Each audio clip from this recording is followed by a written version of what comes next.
Assalamualaikum warahmatullahi wabarakatuh.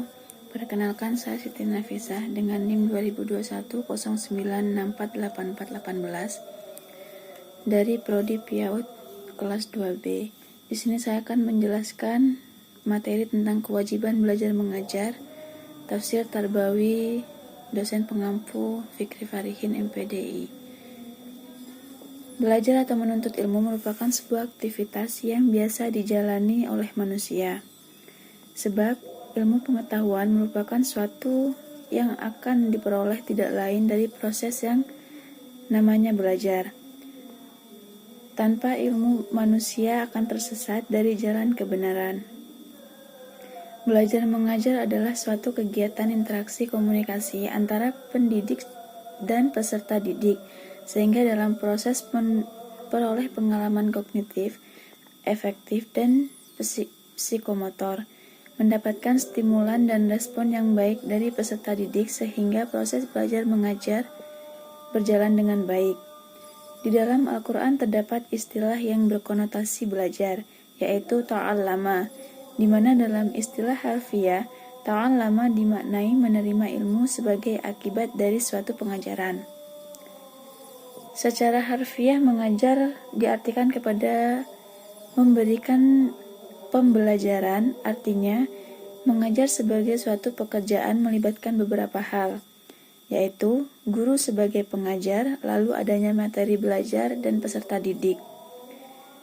Mana kewajiban belajar dan mengajar? Seperti yang terdapat dalam surat Al-Alaq ayat 1-4. A'udzubillahi minasyaitonirrajim. Bismillahirrahmanirrahim.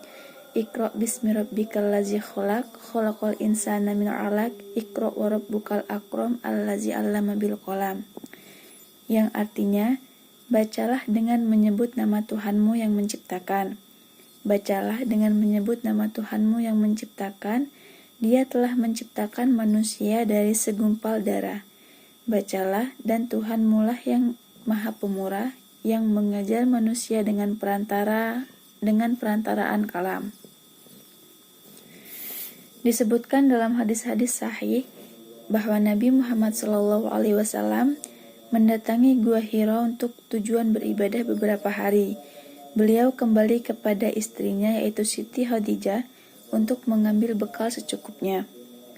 Hingga pada suatu hari di dalam gua, beliau dikejutkan oleh malaikat pembawa wahyu ilahi.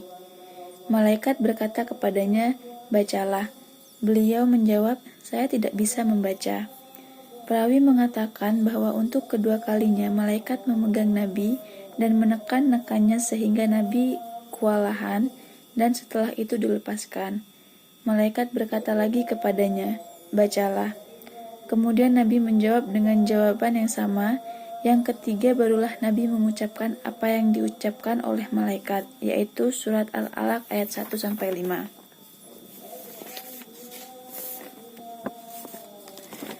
Surat Al-Alaq, tema utamanya adalah pengajaran kepada Nabi Muhammad SAW, serta penjelasan tentang Allah dalam sifat dan perbuatannya, dan bahwa Dia adalah sumber ilmu pengetahuan. Manusia diciptakan Allah untuk belajar, di mana belajar adalah proses untuk mengetahui segala yang ada.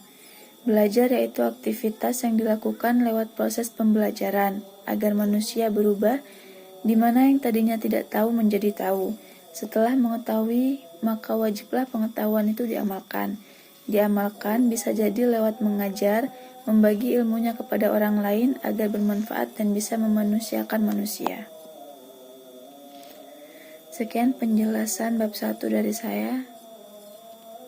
Kurang lebihnya mohon maaf jika ada kesalahan. Assalamualaikum warahmatullahi wabarakatuh.